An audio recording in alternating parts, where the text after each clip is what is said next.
Bonsoir à tous et bienvenue dans ce journal. Les travaux du comité de suivi viennent de prendre fin à la maison commune de Koléa. Au sorti de cette rencontre, un délai exceptionnel de 4 jours est accordé à la CENI pour procéder aux ultimes ajustements avant la tenue du scrutin. On écoute le facilitateur du dialogue interguinéen au micro de Maïmouna Bella Diallo.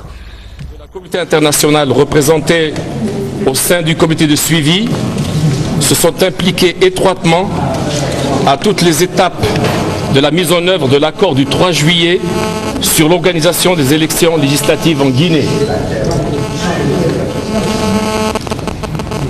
La communauté internationale s'est employée à aider les institutions guinéennes à créer les conditions nécessaires pour la tenue d'un scrutin libre, transparent, inclusif et apaisé le 24 septembre.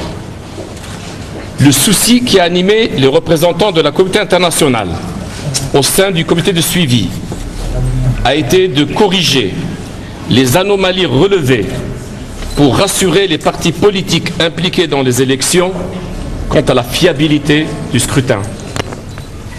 Au-delà de cela, le comité de suivi, sous l'impulsion de la facilitation, a décidé de procéder à une ultime démarche en vue de corriger les dernières anomalies révélées suite à la distribution des cartes d'électeurs, l'affichage et à la liste électorale, l'affichage de la liste électorale et la répartition des bureaux de vote.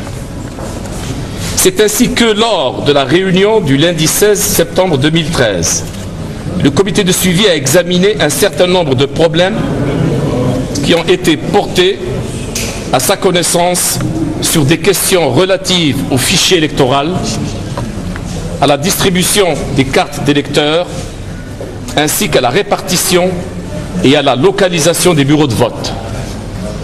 Au cours de cette session, des mesures ont été recommandées à la CENI pour corriger ces anomalies. Sur cette base, la CENI a notamment adopté les décisions suivantes qui doivent être mises en œuvre sans tarder. Premièrement, l'éclatement des bureaux de vote excédant 1000 électeurs. Deuxièmement, le renforcement en matériel de bureau des bureaux ayant entre 700 et 1000 électeurs. Le rapprochement, troisièmement, le rapprochement des bureaux de vote des domiciles des électeurs. Le regroupement des bureaux, et enfin, quatrièmement, le regroupement des bureaux à faible effectif d'électeurs. En outre, à l'issue de sa session du vendredi 20 septembre, le comité de suivi a mis en place un comité technique paritaire regroupant des experts de la mouvance présidentielle et de l'opposition, ainsi que ceux de la CENI et les experts internationaux de l'Union européenne, de l'OIF et des Nations Unies, chargés de proposer un dispositif de mise en œuvre de ces décisions. Ce dispositif a été adopté lors de la séance du comité de suivi tenue ce matin. À l'issue de ce processus, et à quelques jours du scrutin, les membres de la communauté internationale sont arrivés à la conclusion que les conclusions sont désormais réunies pour la tenue du scrutin.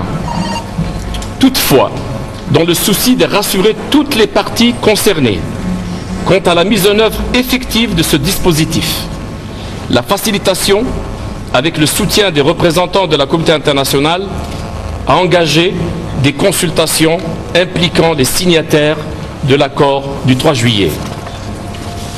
À l'issue de ces consultations, il a été convenu qu'un délai exceptionnel de 4 jours est accordé à la CENI pour procéder aux ultimes ajustements avant la tenue du scrutin. Au nom de la facilitation et de la communauté internationale, il me plaît d'annoncer aux Guinéennes et aux Guinéens que toutes les parties prenantes dans le processus électoral ont souscrit à cet engagement.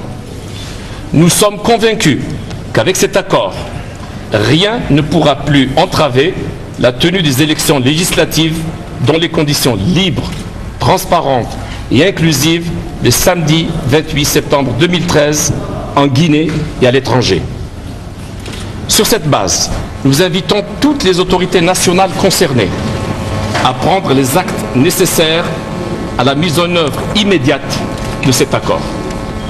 Je saisis cette occasion pour remercier toutes les parties guinéennes concernées, notamment les leaders politiques de tous bords, aussi bien de la mouvance présidentielle que de l'opposition, dont certains sont ici autour de moi, pour leur esprit de coopération dans l'intérêt supérieur de la Guinée.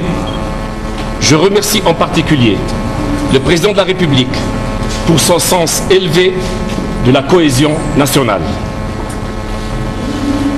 En cette journée internationale de la paix, je lance un appel solennel à toutes les parties concernées pour qu'elles s'engagent pleinement dans la mise en œuvre de cet accord et la tenue des élections à la date convenue en Guinée et à l'étranger dans un climat apaisé.